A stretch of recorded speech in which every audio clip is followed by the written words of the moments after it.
Capítulo 12. Poderia isto realmente acontecer? Poderia realmente acontecer o que descrevi no capítulo anterior? É claro que não espero que aconteça exatamente o que descrevi. O cumprimento real da profecia bíblica pode nem mesmo ter uma semelhança remota com os eventos específicos que descrevi. O capítulo 11 visava apenas a falar à imaginação das pessoas. A pergunta que devemos fazer a nós mesmos é se as condições desenvolvidas em nosso mundo estão preparando o cenário para que algum tipo de poder religioso que se opõe a Deus conquiste o centro do palco e obrigue as pessoas, sob ameaça de morte, a obedecer aos seus mandamentos em vez de aos mandamentos de Deus conforme prediz Apocalipse 13. Com o desenvolvimento da civilização, nosso mundo tem se tornado mais secular. Em anos recentes as pessoas têm ridicularizado a ideia de que nosso planeta possa novamente ser unido sob um dominador religioso.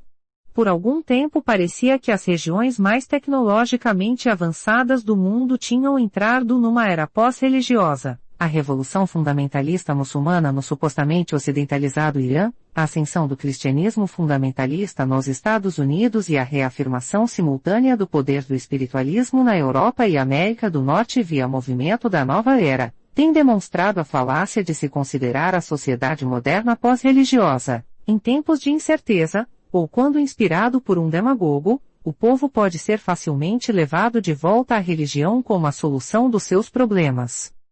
E no próprio âmago da natureza mais torpe do ser humano jaz a propensão de julgar que qualquer que discorde das suas crenças religiosas deve ser exterminado. Conquanto a mudança de paradigma promovida pelo movimento da nova era demande maior abertura e tolerância, tenho notado sinais crescentes de falta de tolerância para com a religião tradicional do Ocidente. Resta saber por quanto tempo a tolerância será o lema daqueles que percebem que seus planos estão sendo contestados ou contrariados por pessoas de uma crença religiosa oposta.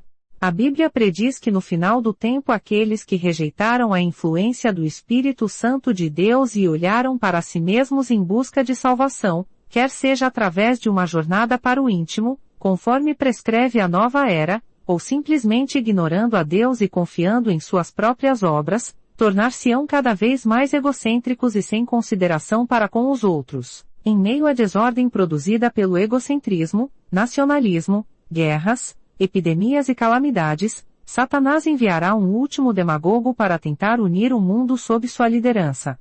Os dominadores modernos desde Hitler a Khomeini têm comprovado o valor de assinalar um dado grupo de pessoas como inimigos públicos a fim de unir o resto dos cidadãos por trás da sua demagogia. Aqueles que realmente aprenderam a amar a Deus e sua verdade, conforme expressa em sua lei, serão naturalmente o alvo da ira desse demagogo satanicamente inspirado. O que Daniel previu? Daniel, o profeta do Antigo Testamento que foi levado cativo de Jerusalém para a Babilônia em 605 a.C., previu como isto aconteceria e quais seriam os problemas. Em algumas das mais surpreendentes profecias da Bíblia, ele nos advertiu a estar preparados para tomar posição do lado direito destas questões. Em Daniel 2 lemos como Daniel foi capaz de contar a Nabucodonosor tanto o que o rei havia sonhado quanto o significado do sonho. Esse sonho lançou o fundamento de vários outros sonhos e visões que deram a Daniel uma vista geral da história do mundo até ao fim do tempo. Em seu sonho Nabucodonosor viu a imagem de uma pessoa com a cabeça feita de ouro, o peito de prata, o ventre de cobre, as pernas de ferro, e os pés feitos de uma mistura de ferro e barro. Ele então viu uma pedra sem mãos rolar sobre a imagem e esmiuçá-la. A pedra então cresceu mais e mais até cobrir toda a terra. Daniel contou a Nabucodonosor que esse sonho significava o reino de Babilônia e os 3 grandes impérios sucessivos. Depois disto, nenhum outro reino humano uniria o mundo na mesma extensão. Ao contrário, os reinos seriam semelhantes ao ferro e ao barro, alguns fortes, outros fracos. Seriam incapazes de se unir, mas finalmente o Deus do céu estabeleceria um reino, representado pela pedra, que realmente abrangeria toda a terra. Até este ponto as predições de Daniel já se cumpriram. Depois de Babilônia veio o Império Medo-Persa, depois o Grande Império de Alexandre, depois o Império Romano. Mas desde aquele tempo, nenhum império tem dominado com a influência dos que vieram antes. E assim, o que deve acontecer, segundo este roteiro, é o estabelecimento do reino de Deus. Outras profecias do livro de Daniel apresentam com mais detalhes o que ocorrerá antes de Deus estabelecer o seu reino. Daniel 7 fala de um dos sonhos proféticos de Daniel. Neste sonho ele viu 4 animais que representavam os mesmos 4 reinos, mas em vez de usar pés e dedos para representar o tempo que vem após os 4 reinos, o animal tinha em sua cabeça 10 chifres que representavam o tempo após a queda do Império Romano. Em seu sonho Daniel ficou especialmente preocupado com o que aconteceu a esses chifres. Viu um 10º chifre, pequeno, subir entre os 10 e arrancar 3 deles. Esse chifre cresceu e começou a falar grandes coisas. Daniel 7:8. Ao continuar o sonho, Daniel viu Deus exercendo juízo contra esse chifre ou ponta, e finalmente o povo de Deus alcançando a vitória e tomando a terra dos poderes representados pelos animais e chifres proféticos. Mas antes disto acontecer, a ponta pequena exerceu poder perseguidor contra o povo de Deus e tentou mudar os tempos e a lei. Verso 25. Os intérpretes desta profecia veem nisto uma predição de que o conflito final entre o poder do anticristo e o povo de Deus girará em torno do assunto da obediência à lei de Deus. O apóstolo João, autor do Apocalipse, também reconheceu isto. Em sua carta que conhecemos como 1 São João, ele apresenta o tema da vinda do anticristo, veja 1 São João 2:18-23. Mas antes de desenvolver este assunto, ele assegurou que seus leitores compreendessem como poderiam saber se estavam do lado de Deus em vez de estar do lado do anticristo. Depois de andar muitos anos com Deus e observar os efeitos da atuação do Espírito Santo sobre a vida humana, João percebeu que a melhor maneira de alguém saber se está ou não caminhando com Deus é examinar sua relação com os mandamentos de Deus. Ora, sabemos que o temos conhecido por isto, se guardamos os seus mandamentos. Aquele que diz, eu o conheço, e não guarda os seus mandamentos, é mentiroso, e nele não está a verdade. Aquele, entretanto, que guarda a sua palavra, nele verdadeiramente tem sido aperfeiçoado o amor de Deus. Nisto sabemos que estamos nele. Versos 3-5. Para João, o discípulo amado, o apóstolo que melhor compreendeu e mais claramente proclamou o amor de Deus, o aspecto central do relacionamento de amor do cristão com Deus resultava na guarda da palavra de Deus, seus mandamentos.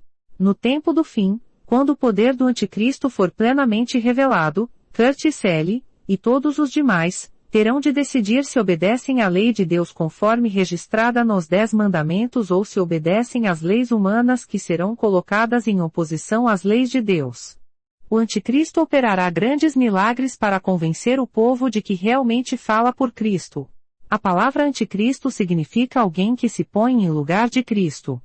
No final, somente aqueles que amam a Deus e confiam em sua palavra mais do que em seu próprio entendimento e em seu próprio instinto de sobrevivência permanecerão leais a Deus e à sua lei. Somente aqueles que realmente aprenderam a amar a verdade de Deus estarão finalmente a salvo do engano. Veja 2 Tessalonicenses 2:9-12. Isto é o que as pinceladas gerais da profecia bíblica indicam para o futuro do nosso mundo. Poderia, então, o cenário do capítulo 11 realmente acontecer? Certamente o caminho está sendo preparado para algo semelhante a isto. O movimento da nova era bem como forças de dentro do cristianismo estão preparando o caminho. O que fará você quando isto vier a ser uma questão de obedecer aos mandamentos de Deus ou obedecer à autoridade dos poderes humanos? O que fará você quando a única pergunta que faz alguma diferença for a seguinte: estou realmente disposto a depor a vida como um sacrifício em vez de desobedecer a Deus? Jesus predisse que tempos como este viriam. Deveras, eles têm vindo para multidões no transcorrer da era cristã. E a ironia é que muitos, incluindo João Hus, John Wycliffe, Martinho Lutero e Menno Simons, acharam-se sob a condenação da própria Igreja cristã, nominalmente falando, por permanecerem em defesa do que sabiam que Deus queria que eles fizessem, e alguns têm sido queimados, aparentemente como sacrifícios humanos. Lembre-se de que os poderes religiosos têm frequentemente usado seus opositores como vítimas sacrificais, porque as autoridades religiosas revestidas de poder os consideravam inimigos de Deus. Apocalipse 13 prediz claramente que pouco antes da volta de Jesus haverá um tempo de provação envolvendo a pena de morte para qualquer que não se curvar ao poder de Satanás e não receber o sinal da besta. Além disto, aqueles que recusam receber a marca ou sinal da besta serão negados todos os privilégios normais que lhes permitem viver a vida a qual estão acostumados. Finalmente haverá uma lei declarando que ninguém possa comprar ou vender, senão aquele que tem a marca, o nome da besta, ou o número do seu nome. Apocalipse 13:17. Claramente, a controvérsia que decidirá entre os que estão do lado de Deus e os que estão do lado do anticristo virá a ser uma questão de confiança, em quem confiamos. Se a nossa fé em Deus se desenvolveu a ponto de preferirmos entregar-nos inteiramente aos seus cuidados a desobedecer a sua lei, seremos capazes de permanecer fiéis a Ele. Se confiarmos que Ele nos proverá mesmo num tempo em que nossa obediência a Deus nos torna os proscritos da sociedade, não podendo fazer nenhuma transação comercial, nem mesmo comprar alimento, demonstraremos que aprendemos a lição de Abraão de que Deus proverá.